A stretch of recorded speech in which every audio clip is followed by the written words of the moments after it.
Hey there, I'm Clarence Alva III. As for my personal philosophy of counseling, um, my theoretical orientation leans closer to that of the humanistic perspective. I believe that all individuals have free will and that they're able to decide for themselves in their life what they want out of it. And every individual has a choice that they can make and they could change, whether that's their environment, the way of thinking, whatever they need to do to meet their end goal, right? And no one is stuck in a box, and there's options and things that can happen for them. As it comes to human nature, my view as it goes to that is along those same lines, in the sense that every individual, I believe, is broken, and every individual has issues. But at the root, we desire to do better. Everybody desires to have their needs met and to do better for themselves or for others. And then I believe that with the right support and understanding and opportunity and resources, an individual can change and will grow. But there has to be that desire for change. Speaking on the lines of change, I do think in order for someone to change, they would have to come to the realization that there is a need for change. And not only a need for change, but that this change is going to be better for them and others who are affected in their world. And also, change is possible through just same thing as support, resources, opportunities, change of environment, change of habits, change of thinking, right? But they can also it's also wired by a drive, a desire, and a will. Without the will, there is not going to be change. I do not believe the individual is going to change without a desire. But I do believe that we all have the ability to change.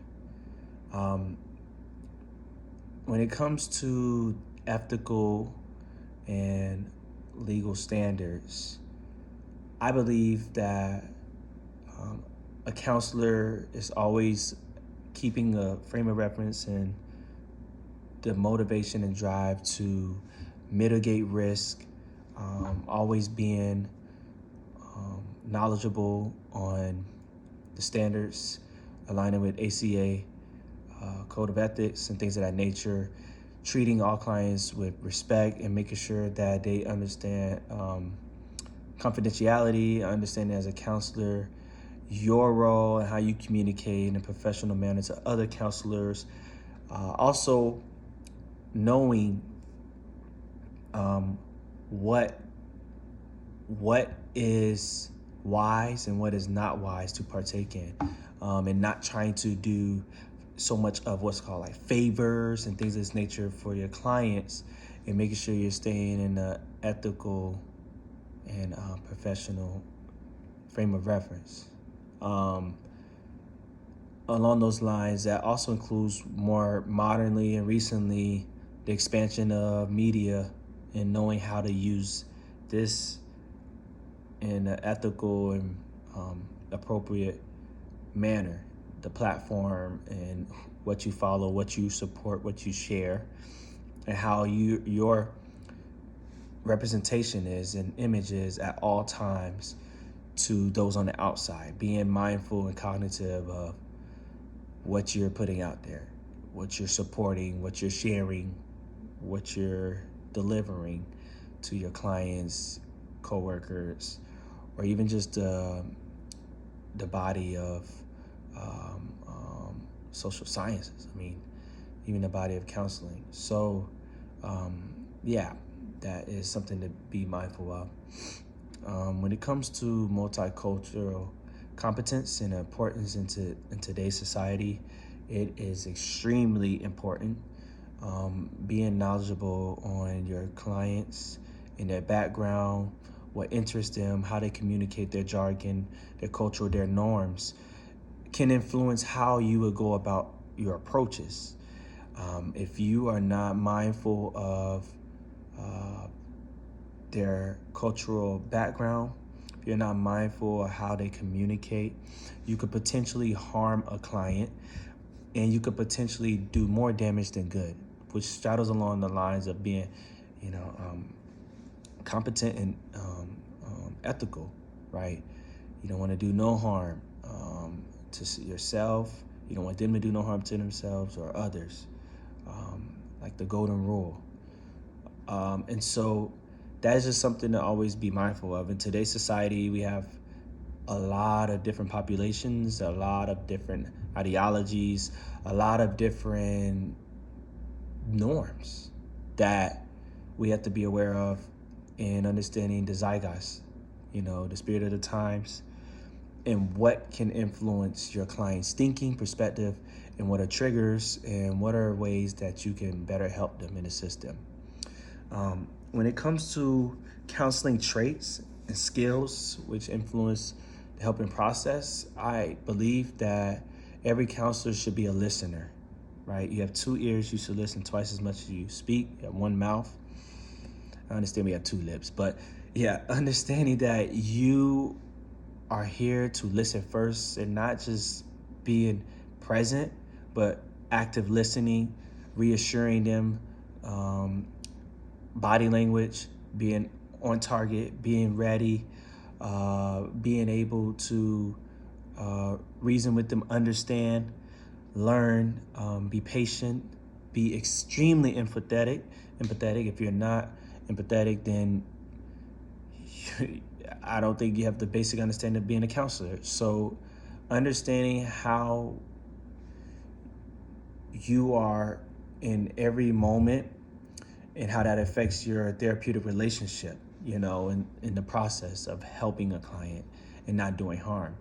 Another skill is being able to learn, study, be studious. That's a skill. As a counselor, understanding different the standards and understanding ethics and rules and changes that could come along. Another skill would be being able to be optimistic. I think that's a skill and a trait that a counselor should have. If you're not hopeful and optimistic and positive about an outcome or a change, then that's going to be detrimental to someone's growth in the therapeutic process. Alongside this, every counselor should be able to accept silence, not being so quick to along the lines of listening to speak, being able to communicate non-verbally is a great skill and trait of a counselor. That is something that will help in times when words may not be the best option, not even just the best option, the only option, learning how to accept silence is a good trait and skill of a counselor. All in all, how I perceive the role and the functions of counseling, I see the role of a counselor as one who is knowledgeable, yet they work in a partnership with clients or groups, and they can take on a leadership role, but the ball is ultimately in the client's court. It's in their hands. They make the decision of how things can go in their lives. You're just walking alongside them, helping them with techniques, interventions as needed, right?